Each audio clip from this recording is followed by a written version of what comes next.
দর্শক, আপনারা নিশ্চয়ই একটা নির্মম ঘটনা জানেন যে ৫ই আগস্ট সরকার পতনের সেই মুহূর্তে আশুলিয়ায় একটি ঘটনায় যেখানে লাশ পুড়িয়ে ফেলা হয়েছিল। সেই লাশ পুড়িয়ে ফেলার ঘটনার তদন্ত শুরু হয়েছে। সাবেক এমপি সাইফুল সহ ৫ জনের বিরুদ্ধে গ্রেপ্তারি পরোয়ানা জারি করা হয়েছে।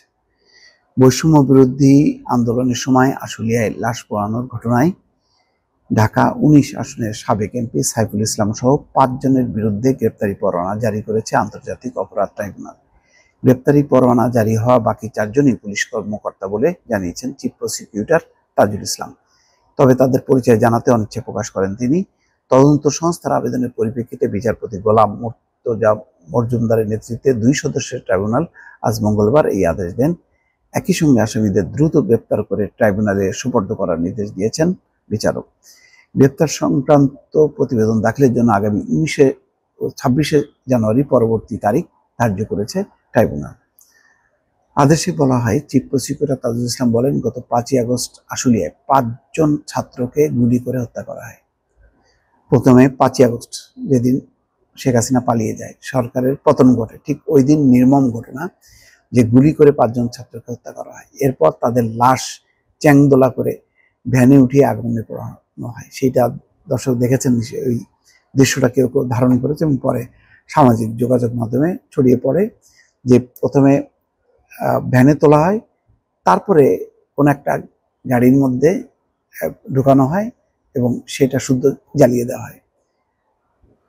এরপর তাদের লাশ চ্যাংদোলা করে ভ্যানে উঠিয়ে আগুনে পোড়ানো হয়, যেন কেউ বুঝতে না পারে তারা লাশ পুড়িয়েছে। এই ঘটনায় অভিযুক্ত রাষ্ট্রের শীর্ষ কর্মকর্তাদের বিরুদ্ধে গ্রেপ্তারি পরোয়ানা জারি হয়েছে।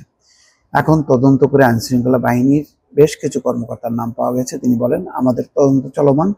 এই ঘটনায় জড়িত আরো কর্মকর্তার নাম পাওয়া গেলে তাদের বিরুদ্ধেও গ্রেপ্তারি পরোয়ানা জারি করা হবে। এইভাবে নির্মম ঘটনা।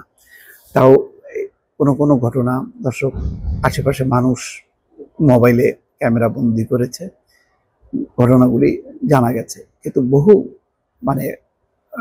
লাশের কোনো খবর নেই। যারা গরিব মানুষ, তারা দাবিও করেননি যে তাদের সন্তান মারা গেছে বা তাদের স্বজন নিকটজন মারা গেছে। তারা চেপে গেছে, তারা এটাকে আর আইনগত ঝামেলা, বিশেষ করে মৃত্যু তো শুধু ৫ই আগস্ট না, তারও আগে যারা মারা গেছে তাদের পরিবার যাতে হয়রানির সম্মুখীন না হয়, নির্যাতনের সম্মুখীন না হয়, সে কারণে তারা লাশ গোপনে দাফন করে ফেলেছে। অনেকে লাশের কোনো খবরই পাননি, বেওয়ারিশ হিসেবে তাদের লাশ দাফন হয়ে গেছে। এরকম কত নির্মমতা ৫ই আগস্ট, এবং এই নির্মমতার বলি হয়েছে হাজার হাজার মানুষ, শত শত মানুষ। শেখ হাসিনার ক্ষমতায় থাকার যে উদগ্র আকাঙ্ক্ষা, তার বলি হয়েছে এইভাবে মানুষগুলো। আজকে শেষ পর্যন্ত এত কিছুর পরেও শেখ হাসিনা রক্ষা পাননি, তার পতন হয়েছে, সে পালিয়ে গেছে।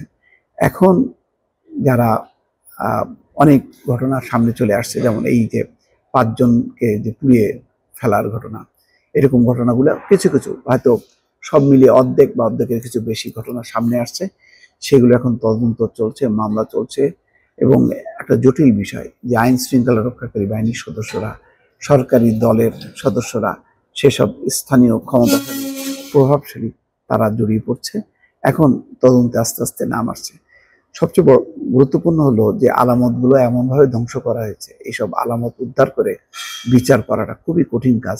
সেই কঠিন কাজটি ট্রাইব্যুনাল করে যাচ্ছে। দর্শক, ভালো থাকবেন। আল্লাহ হাফেজ।